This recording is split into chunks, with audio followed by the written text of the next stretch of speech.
So just 5 minutes ago, Iran launched attack against Israel. Directly, some ballistic missiles are now bound towards Israel.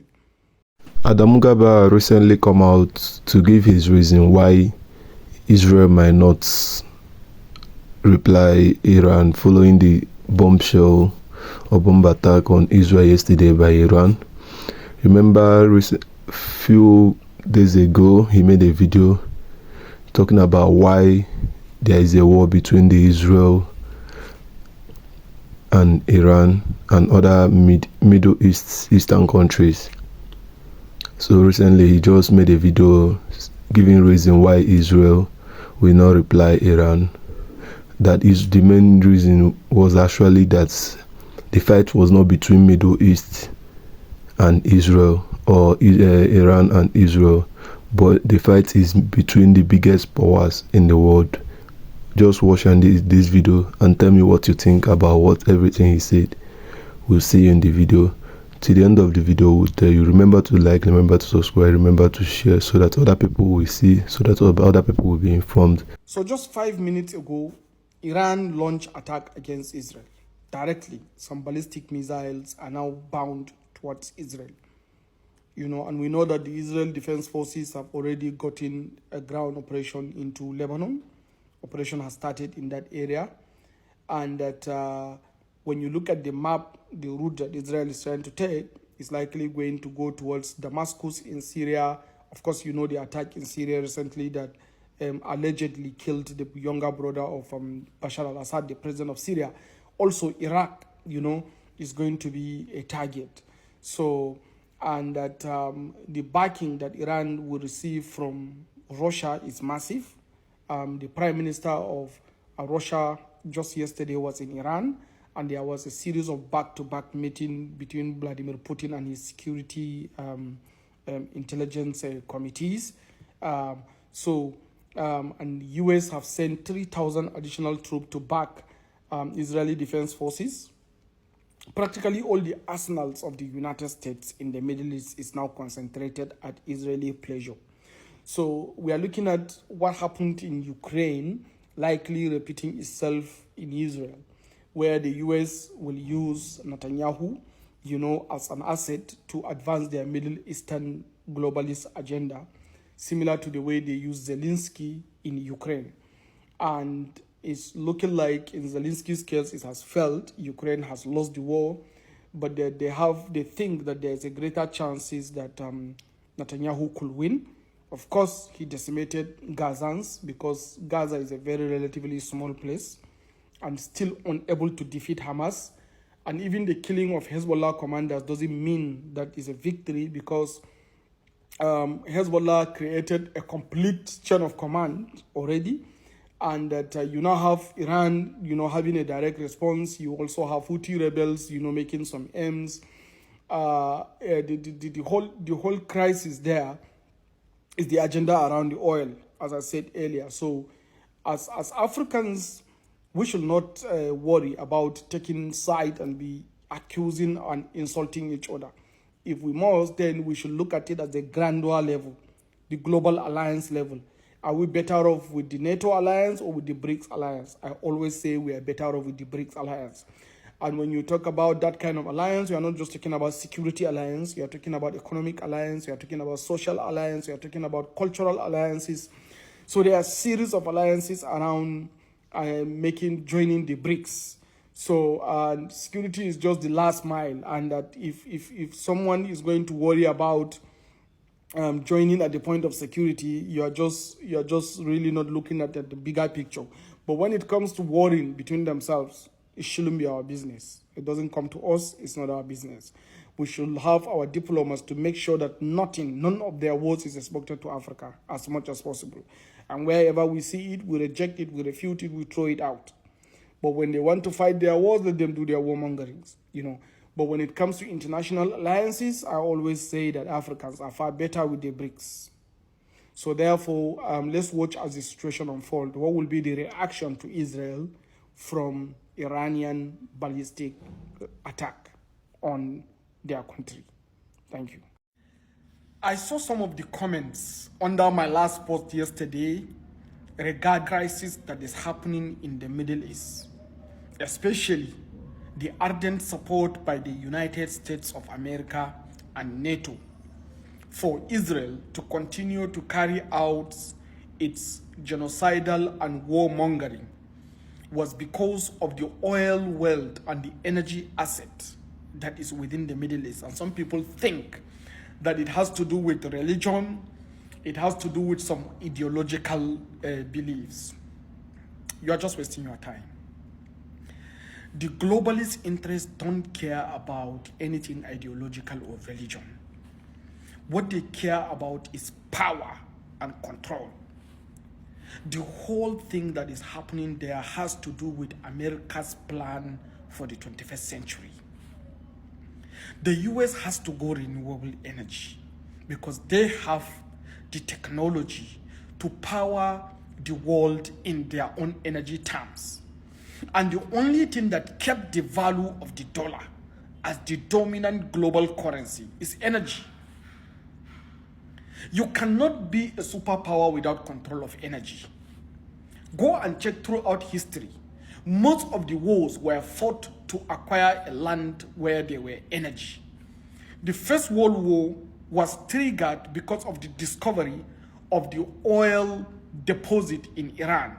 When it was called then Anglo-Persian Oil Company that eventually got British Petroleum into the game, you know, where then you now have Royal Dutch Shell and co and co and co that came into the play. And the Second World War that was triggered as a result of the First World War due to the control of the energy route was still because of the energy. Because you have to control the route where the energy flow, because the more the area gets energy, the more it gets developed. What brings about the rise of China, the rise of Japan, or the Asian tigers was because of Strait of Malacca. The energy flows from the Middle East and other parts of the world through Strait of Malacca to those areas. And that is why they grow. So it all has to do with the control of energy flow. The Americans during the Second World War has to partner with the Saudis to get the necessary oil they need to power the war, win over the war. And that is why when President Franklin Delano Roosevelt won the Second World War, what he did, the first person he saw was the King of Saudi Arabia, King Abdul Aziz bin Saud, in SSS Quincy, EQSS Quincy. You can go and check that in Egypt. That was the first meeting, and that meeting was what cemented the first petrodollar merger, whereby the Saudi energy will be used to be able to back the United States dollar. Even though as at that time, we still have gold as the principal measure of the dollar. But there was a plan that eventually energy is going to replace dollar, which eventually happened during the Nixon shock in 1972. So it all has to do with energy. In fact, when we had the first Israeli war, the second Israeli war, all these Yom Kippur wars, and all other ones that took place from 1960s to 1970s, all has to do with energy. So without energy, you don't control the global consumption. And the only way you can flow a currency is to track consumption flow. Energy-enabled consumption, energy-enabled production for consumption. Even the consumer requires energy to consume. And the only way you can track the production vacuum, the consumption, in measuring terms or to put a barometer to it is to put a currency. And that's what the US is trying to do. Admittedly, this is a grand strategy.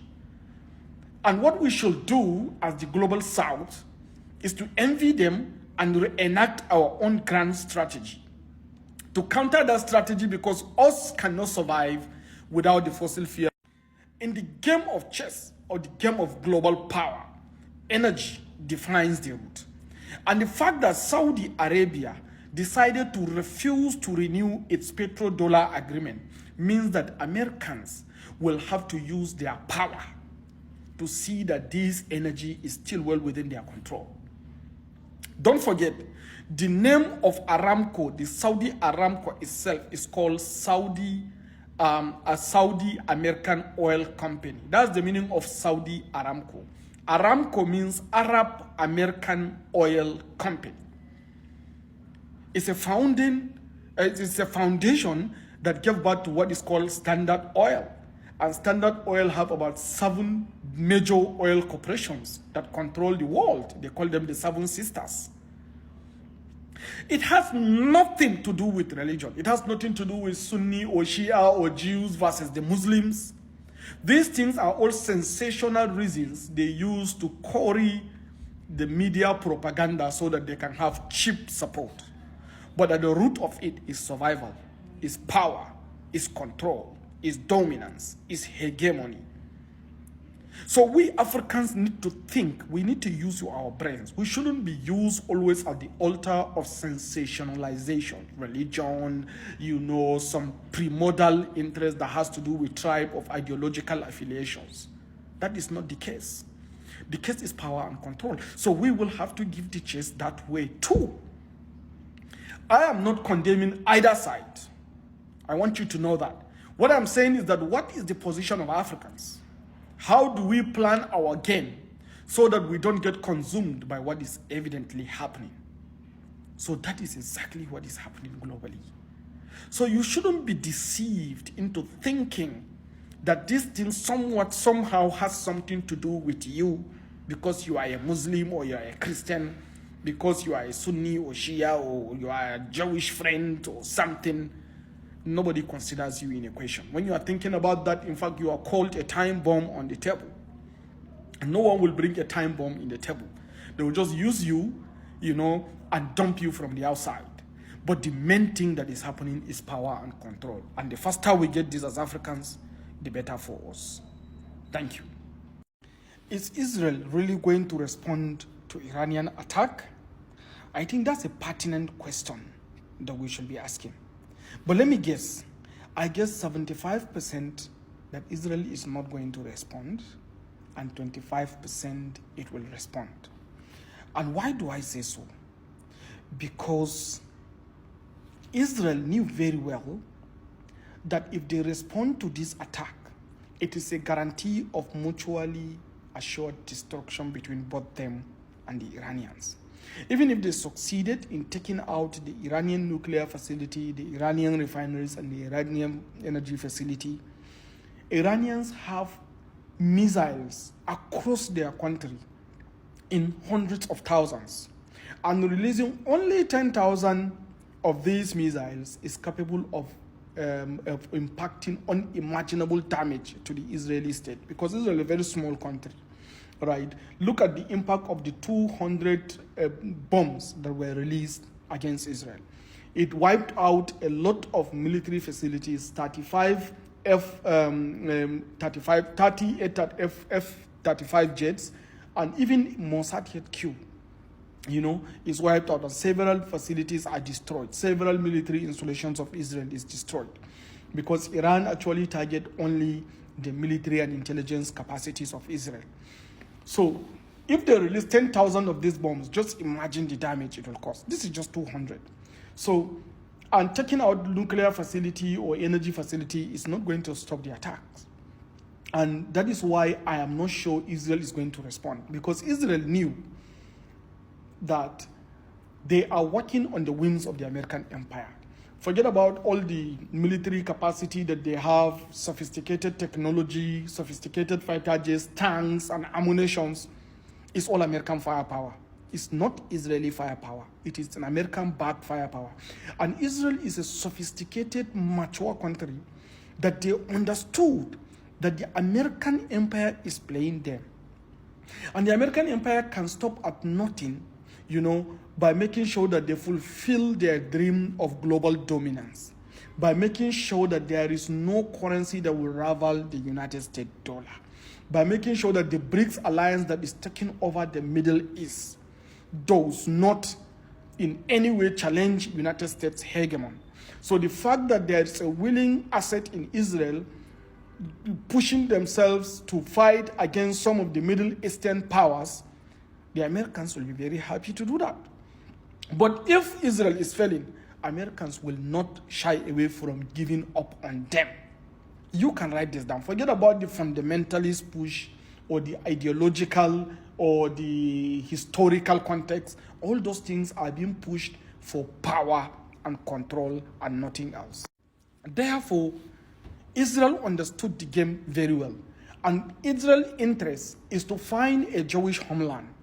The Jews have suffered seriously in the hands of Europeans for centuries. The Europeans have maltreated Jews in many places, which ended up with the 1939-1945 Second World War that ended up in massacring millions and millions of their members. So they need a homeland for themselves. And now that they have come to settle in current place, they have already established a base, and they don't want that base to be destroyed. The target of all this attack against Gaza, against Palestinians, and now against Lebanese is to assert their power, to register their presence, that we are now here, we are in control, we are powerful, and all the surrounding neighborhoods must come together with us and normalize on our terms. That's what Israel wants. And at the end of the day, the Arabs and the other groups around Israel, which is about 150 million people, may likely normalize relationship with Israel on the equal terms that Israel is there to live. And it's not in Israel's interest to create a catastrophic war with over 150 million people surrounding them. They know that they cannot succeed. So they also want to secure themselves a base. So the fact that they have asserted control, registered presence, and perhaps even secure a permanent base for the Jewish people, I think is enough for them. So they may not want to provoke something beyond this. But the Americans, empire, which is like NATO, have a strategic larger interest, and that larger interest and power and dominance. There has never been a power since 19th century that challenges American preeminence and predominance of global affairs like the rise of the BRICS alliance. This BRICS alliance is capable of challenging the whole idea called the American dream, and therefore the Americans will not want to leave it to fly. Israel knew about that, and Israel is leveraging on American desire to dominate the Middle Eastern resources by pushing its own agenda of permanent settlement in the Middle East. Now that they have gotten to that point where they have asserted control, having lucky to have one of the greatest salesmen in the world in Benjamin Netanyahu, who actually is able to sell the Israeli project to the globalists, to the global stakeholders, and to even Israeli themselves.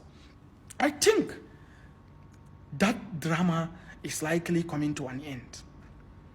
Even though you see it as something that is going to be hot, like we are expecting a massive bomb out, but I am likely, as I said, saying that 75% likely that Israel may not respond as violently as they said they will from the attack from the Iranians, because they do not want the crisis to go beyond what will also scatter them once again and push them out of the land where they have successfully settled now.